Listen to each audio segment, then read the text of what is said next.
श्री गुरुवे नमः। दूरदर्शी विवेकशीलता का युग आ रहा है। हाँ मित्रों, यदि युग ऋषि पंडित श्री राम शर्मा आचार्य, जो कि गायत्री के सिद्ध साधक परम तपस्वी, जिन्हें वेद मूर्ति की उपाधि प्राप्त है, ऐसे महान युग ऋषि, युग दृष्टा, वेद मूर्ति तपोनिष्ठ पंडित श्री राम शर्मा आचार्य जी, जिन्होंने अपने जीवन में एक अकेले एक व्यक्ति ने, एक महापुरुष ने केवल अपने ही लेखनी से 3200 दिव्य आध्यात्मिक साहित्यों का सृजन किया, जिससे संपूर्ण विश्व के जनमानस प्रेरित हैं, जिसका साकार रूप आप एक विशाल संगठन के रूप में पूरे विश्व भर में आप देख सकेंगे। ऐसे महापुरुष ने, जिन्हें प्रज्ञा अवतार के रूप में जाना जाता है, उन्होंने लिखा है, उन्होंने कहा है अपनी भविष्यवाणियों में कि हमने भविष्य की झांकी देखी है और बड़े ही शानदार युग के रूप में देखी है। हमारी कल्पना है कि आने वाला युग प्रज्ञा युग होगा। प्रज्ञा अर्थात दूरदर्शी विवेकशीलता के पक्षधर व्यक्तियों का समुदाय।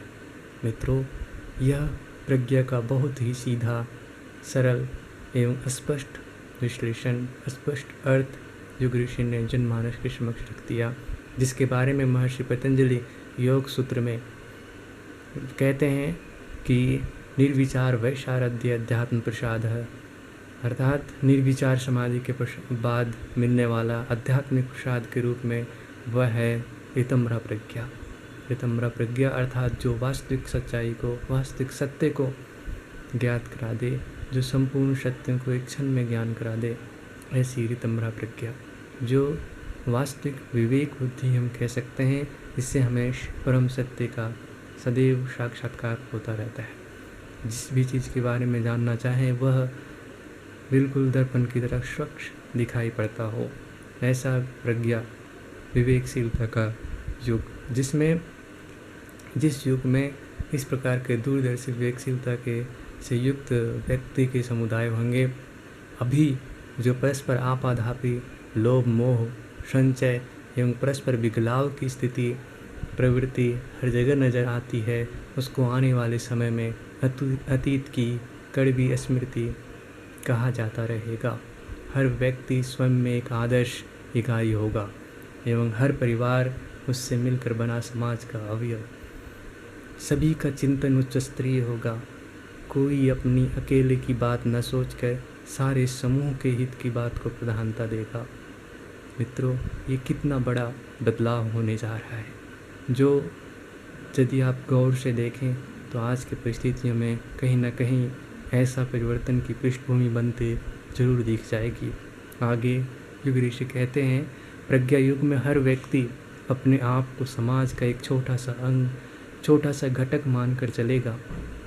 निजी लाभ हानि का विचार न करके विश्व हित में अपना हित जुड़ा रहने की बात सोचेगा।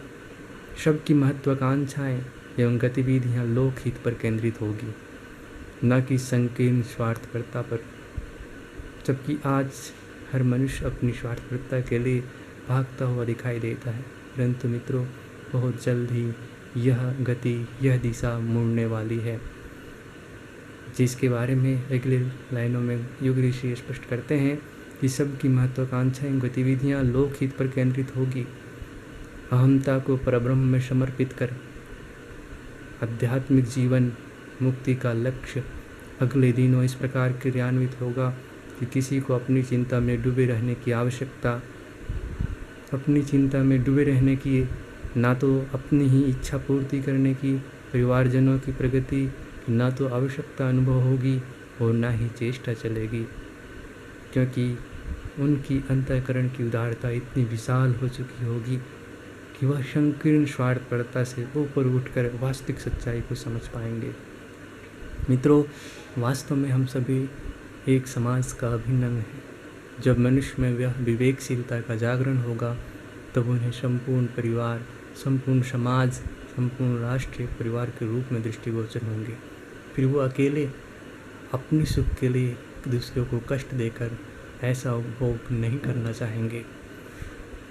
इसीलिए वो कहते हैं कि अपने ही केवल अपनी इच्छा पूर्ति की, अपनी परिवारजनों की प्रगति की ना तो आवश्यकता अनुभव होगी और ना ही चेष्टा चलेगी। एक कुटुंब के सब लोग जिस प्रकार मिलकर रहते हैं, मिल बांट कर खाते हैं, एक स्तर का जीवन जीते हैं, वही मान्यता व दिशाधारा अपनाए जाने का औचित्य समझा जाता रहेगा।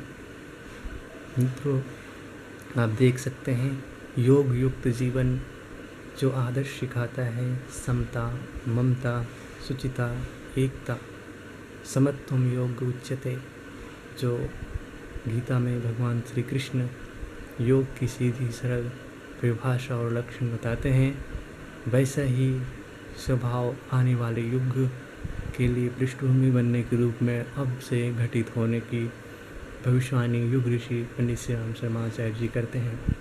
मित्रों, हम सभी परम सौभाग्यशाली हैं कि इस संक्रांति काल में, इस परिवर्तन के समय में इस पुनित धरती पर आए हैं।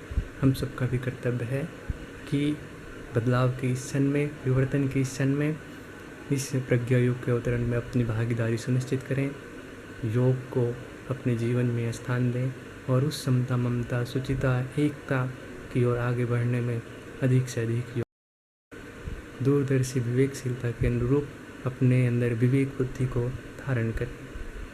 धन्यवाद, बहुत बहुत धन्यवाद, और आगे के लिए इसे सब्सक्राइब करना ना भूलें। Thank you.